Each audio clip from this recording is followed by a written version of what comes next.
Welcome to Careers in the Arts. I'm Brooks Tracy, and today we are honored to have with us Ms. Sarah Wertheimer. How are you doing, Sarah? I'm great. How are you? I'm doing great, and we can go ahead and jump right into my first question for you. Please describe your job. So, I am the executive director of Embracing Our Differences. Feel free to go more in depth and tell us, what the average day in the life is like for the executive director of Embracing Our Differences. I will say every day is very different. That is kind of the fun of being in a small nonprofit organization, as we wear many hats at all times. So, really never any 2 days that look the same. But some of it is focused on our art exhibit and getting everything ready for that, going through a ton of submissions, helping our judges, and a lot of it is also raising the funds to be able to run a nonprofit and keep our organization going, as well as managing and really coming up with the plan for our future, for what we are going to be doing this year and many years beyond that. That's great. And could you please share your educational background and how you came to be in this position? So this one's a little strange. My two degrees are in philosophy and Spanish. So not what you would think of for a nonprofit or for the arts.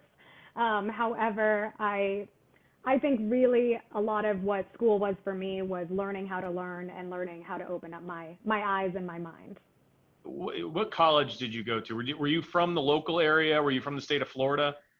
Yes, so I was actually born and raised in Sarasota, went through all Sarasota County public schools, Brentwood Elementary, McIntosh Middle, and Sarasota High.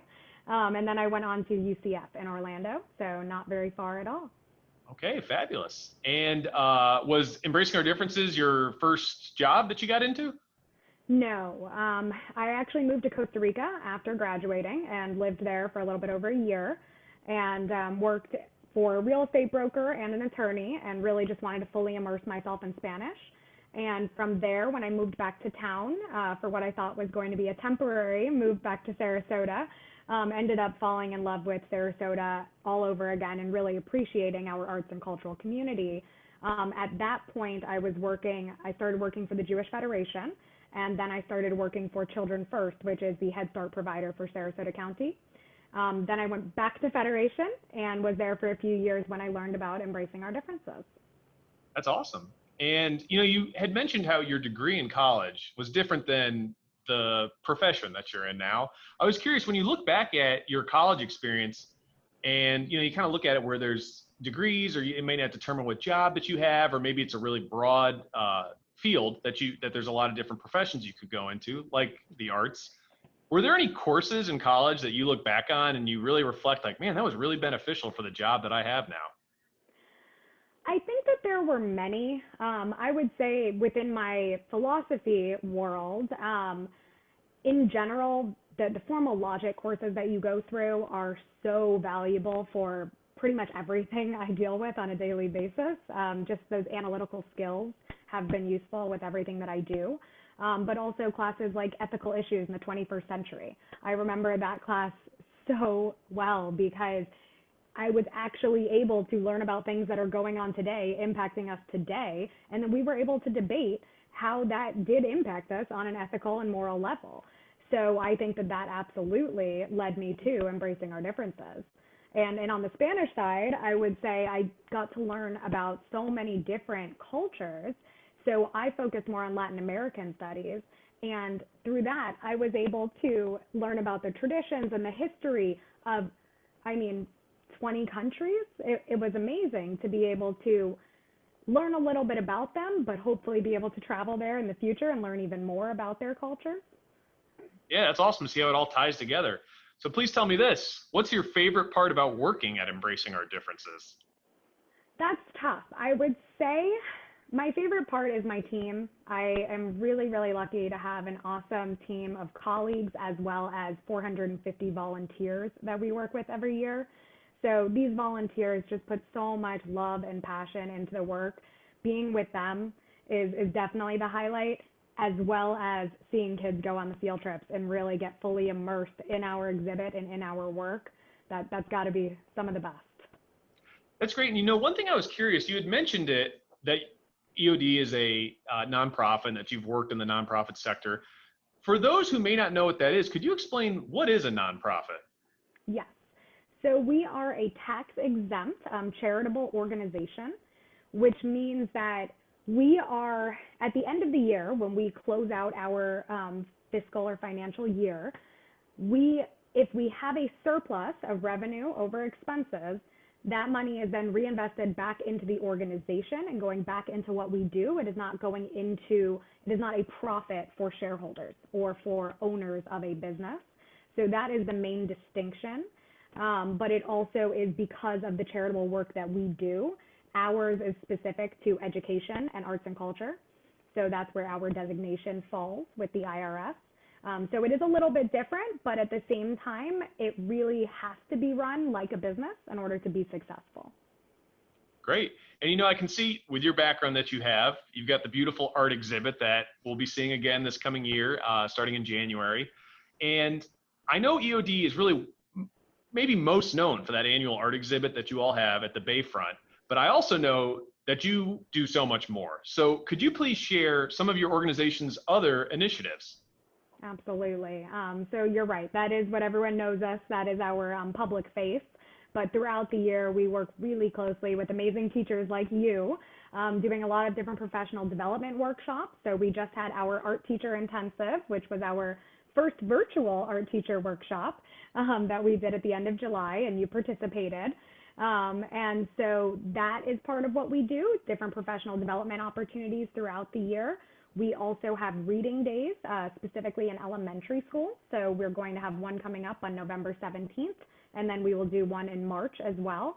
And typically we have 6,000 to 8,000 students who are participating on one single day in about 400 classes, and we have volunteers going into those 400 classes, reading a specific book, and then we're donating books to every single student in the classroom to then bring home and build their at-home library and continue these messages of kindness and respect. So that's a really important program. Once again, this year that's going to look a little bit different, and the volunteers will be Zooming into the classroom instead of physically being there. So we're kind of adjusting everything. As with our field trips, we will have, at this point, we are having an in-person option as well as a virtual or probably a few different virtual options for field trips. We will, of course, make the determination about in-person field trips closer to the date, depending on CDC guidelines and school districts. But that will be kind of a fun shift. We also do a lot of lesson plans and curriculum. So we work with teachers like you and so many others throughout kindergarten through 12th grade and have them create lesson plans that other teachers can then bring into their classroom to deal with these kind of abstract topics of diversity and inclusion. And it seems like there's so many different avenues that you go down, whether it's trainings, whether it's art, whether it's reading initiatives, and all the different levels at the K through 12 schools that we have here. So I was curious, how is it determined what programs EOD will be doing? Is it a group effort that helps to develop these? Is it something that maybe you develop and create on your own? How does that process work? Oh, no. Fortunately, it is all a group effort. This is where we really come together. We like to bring different perspectives, different experiences to the table to have these conversations. So every 3 years, our board of directors goes through a strategic planning process to really look at the big picture for the next 3 years. So that might not be dealing with all of the individual programs, but it's really looking at what are our goals and desired outcomes for that next 3-year period. So for that, we go through a ton of brainstorming meetings with community members as well as board members and come up with the strategic plan. From there, I take the strategic plan, work with my staff and our education committee, who is comprised of volunteers and educators in the community. And we then come up with the actual details for that year and for the programs that we will be implementing. That's great. Glad to know that so much insights goes into the development of them. So what I'm going to do right now is I'm going to share my screen and I'm going to bring up the Embracing Our Differences website. And I was curious, you talked about all the great initiatives, the lesson plans, all the different opportunities with the, throughout our district. Could you maybe just walk us through some of the options that are here on the website? Absolutely. So one of the, of course, you can go to the education tab, and that will have a lot of the things that I talked about plus more. So there's information, but also if you were to look at, for instance, the lesson plans tab, you could see that there are a lot of, I think actually there's a lesson plan from you on here too. So we have a few different versions of lesson plans, but the newest is this virtual lessons. So if you were to click on that, you could actually look at lessons that are geared toward elementary, middle school, and high school. And you can also see ones that are dealing with creating EOD artwork or quotes, or things that are just dealing with mindfulness and creativity and movement. So there are lots of different options there, and that's really a new initiative or a new kind of format for our lesson plan initiative. So some of these can be done in school, but some of them are great to do at home with the family as well, or students can do with their younger siblings or older siblings. So there are a lot of different opportunities there. And then the other fun part of the website, I think, is under the exhibit tab. And that's where we have, of course, the information to actually be able to submit art or submit a quotation, but we also have the gallery. And this is where you can see the artwork from all of the years of the Embracing Our Differences exhibit. And you can look through all of them by year if you would like to, or you can also check them out by theme, which is really helpful on the side there. So say you're working on a project for school and you need an art piece to go with it, or you need some inspiration, and you can look for that specific topic or something similar to that topic, and then look at all of the artwork that would have dealt with that issue or that theme. So that is a really fun tool to be able to go through, as well as just looking through the art and checking out, and especially looking at the difference between the artwork that was submitted and created in the past, in the beginning of our organization, and now. When we did our first exhibit, we received 124 submissions. This past year, we received 16,118 submissions from 127 countries. So wow. It's really grown over the years, which, as you can imagine, means that the artwork has also improved that much more in quality as well. And how many years have you all been doing this exhibit? 17 years. This next year, the 2021 exhibit will be our 18th exhibit. Wow. It can vote now. Congratulations. Yes, thank you. Very cool. And I wanted to bring up this one because I know this was, I believe, from the 15th anniversary. Is that right? 2018? Yes. So what was it? I know there was special something year. unique about the way you had selected the work for inclusion in this year's show. So 15 of the 45 pieces that were on display were blast from the past pieces. So our judges actually went through all of the artwork from the past, at that point, 14 years, and they selected their top 15. So we were excited to be able to kind of bring those back for the community, bring them back for the world, and highlight them again. And then we also had 15 special school pieces. So we worked very closely with Sarasota and Manatee County students and teachers, and had 15 student pieces created. And then we still had 15 that were part of the juried exhibit, which is the similar process to what we do every year, which is going through all of the submissions we receive online as well as in the mail. And the judges judge that completely blind, as they do for all of our judging. And how many pieces are usually included in each show, like for this last year? It's grown over the years, but now it's at 50. Very cool. So as you can imagine, it's a little challenging to get from that 16,000 number down to 50 art pieces. How long does that process? How long does that process take? So there are many different layers and levels, but the main art judging is a 2-day process with our 5-person art committee. But before that, myself, the staff, and our chair of the art selection committee, we do go through and remove pieces that are vertical in orientation or that have things that are inappropriate for display in a public park, things like that, to at least whittle the number down. And then teachers like you also help us by working with 200 students on their artwork, but submitting, kind of going through the selection process a little bit on their own as well, to then submit a smaller chunk to us. And the last thing I wanted to mention while I've got the screen shared is I know that you all do the art exhibit and the art submission and the juried show.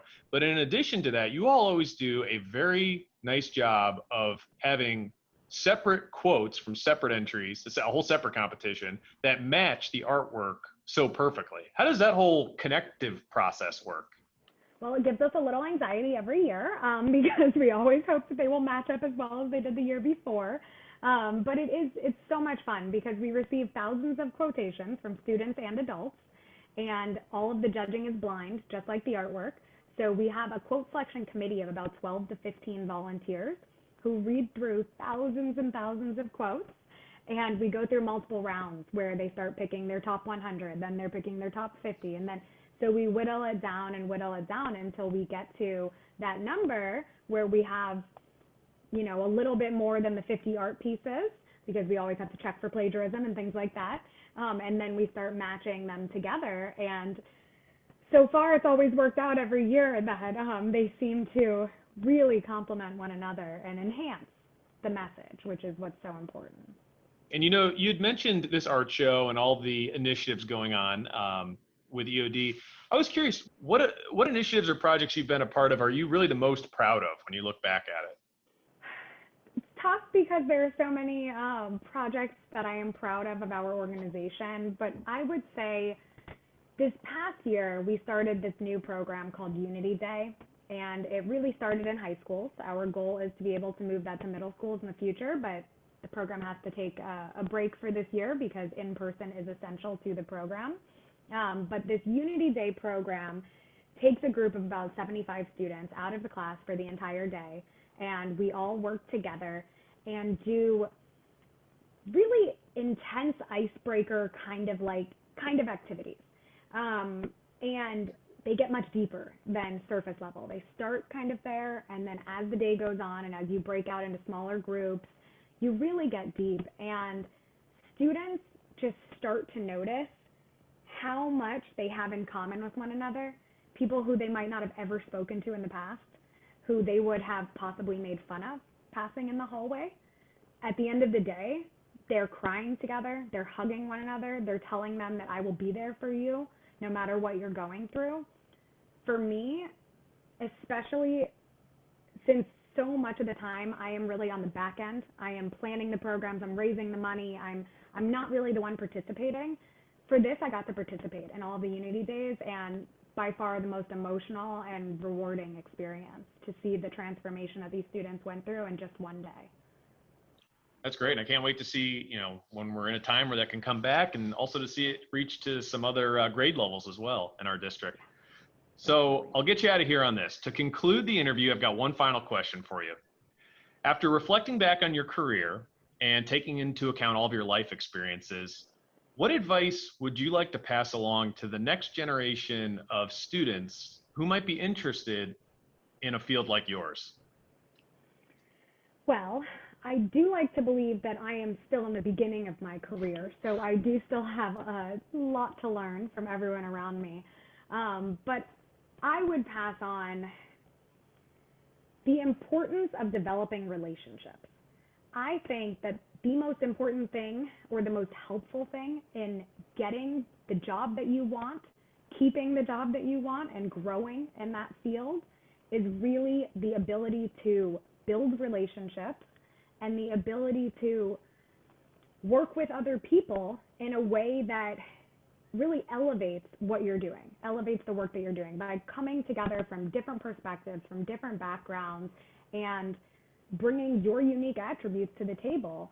I think that that is going to be the most helpful thing in the nonprofit world, definitely, but really in any world that you go into.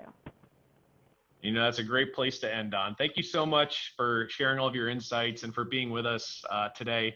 Thank you for all that you and your organization do for our city and for our school district. Please stay safe out there and keep up the great work. Thank you so much. Appreciate you.